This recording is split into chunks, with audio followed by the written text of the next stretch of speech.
Puma Punku, evidence of laser-like tools used by ancient civilizations. Located 45 miles west of La Paz high in the Andes Mountains, lie the mystifying ancient ruins of Puma Punku. The megalithic stones found there are considered among the largest on the planet. Some boulders measure up to 26 feet long and weighing more than 100 tons each. Puma Punku is a massive temple complex part of the Tiwanaku site near Tiwanaku, Bolivia. Tiwanaku is vital in Incan legend since it is believed to be the site where the world was created by the gods. Puma Punku, in turn, means the door of the Puma.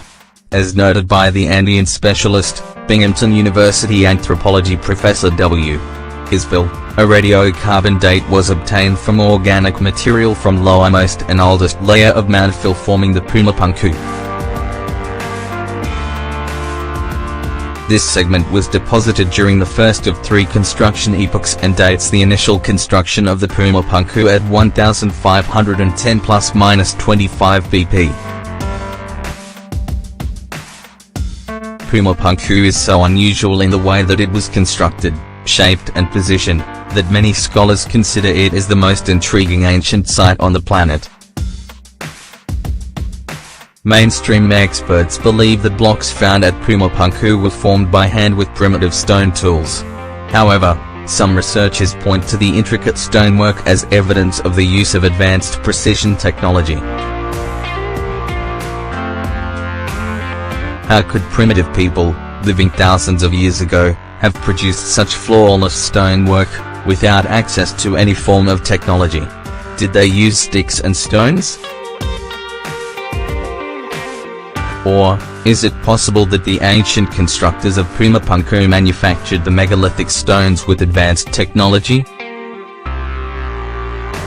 Perhaps with the use of precision tools that could have facilitated them to achieve these marvels of engineering and construction, displaying clean cuts and precise angles. If we look at the stones at Puma Punku carefully, you can see amazing intricate stonework, almost as if they used machine tools or even lasers. At Puma Punku you will find mystifying stones with perfect right angles, and some rocks at Puma Punku have small drill holes that were evenly spaced along the groove. This has driven many authors to suggest that power tools may have been used on this unusual block of stone. After years of research, archaeologists have concluded how the massive stones were cut at quarries nearly 100 kilometers away and then rolled to Puma Punku on logs, supposedly.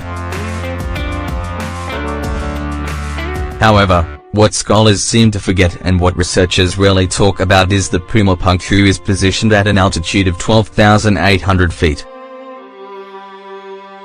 This means the ancient complex was built above the natural tree line, meaning that no trees grew in that area, which in turn signifies that no trees were cut down in order to use wooden rollers.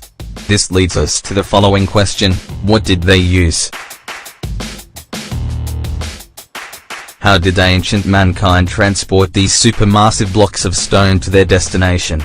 Mainstream scholars have too many questions about the technology used by its builders, the transportation, and logistics, etc. It is difficult to believe that all of this was accomplished without the use of power tools and sophisticated means of transportation.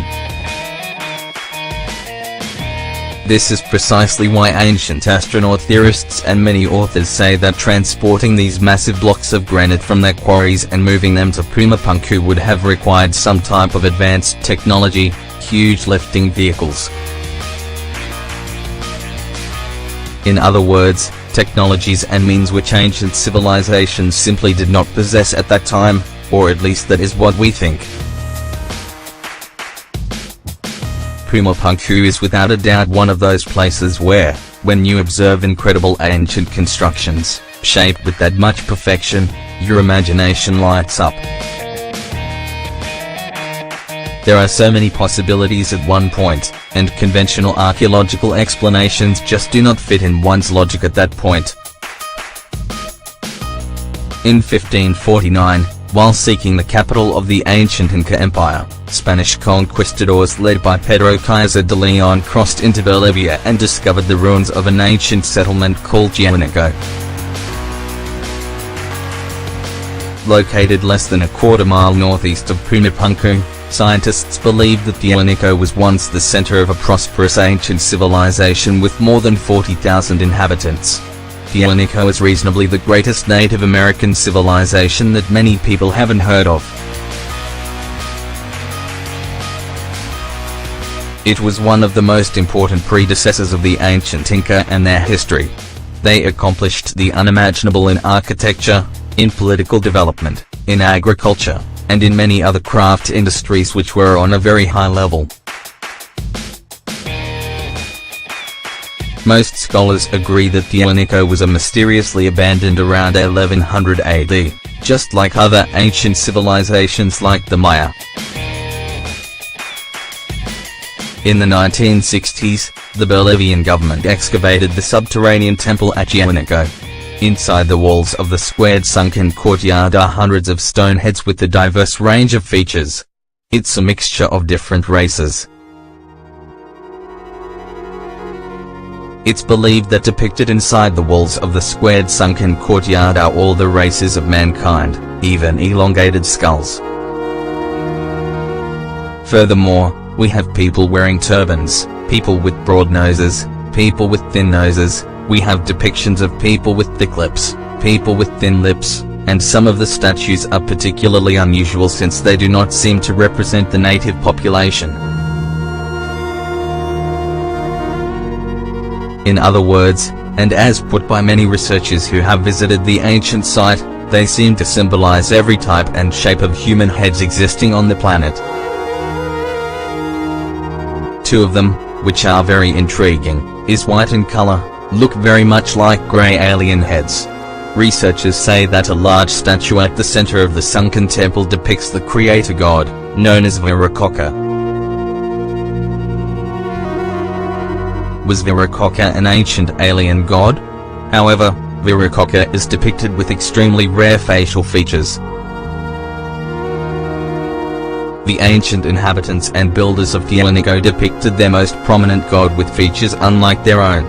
Viracocha is depicted having a beard and a mustache, and that is a very unusual thing because American Indians do not have beards and mustaches. One of the most significant archaeological artifacts ever found in Tiahuanaco is the Fuente Magna bowl. It's a ceramic bowl, and it has Sumerian cuneiform and Proto-Sumerian hieroglyphic script written on it. But wait a minute, these two civilizations weren't anywhere near one another. In fact, they were separated by more than 8,000 miles, and yet this draws a direct connection between the ancient Sumerians and Tiahuanaco, and Puma Punku. The idea of Sumerian writing exists at Puma Punku, and Tiahuanaco would seem to relate to the late Zechariah Sitchin and his ideas that the Sumerians were interacting with these space beings called the Anunnaki. Interestingly, in that case, the Anunnaki were in Sumeria but also at Puma Punku and Tiahuanaco in South America.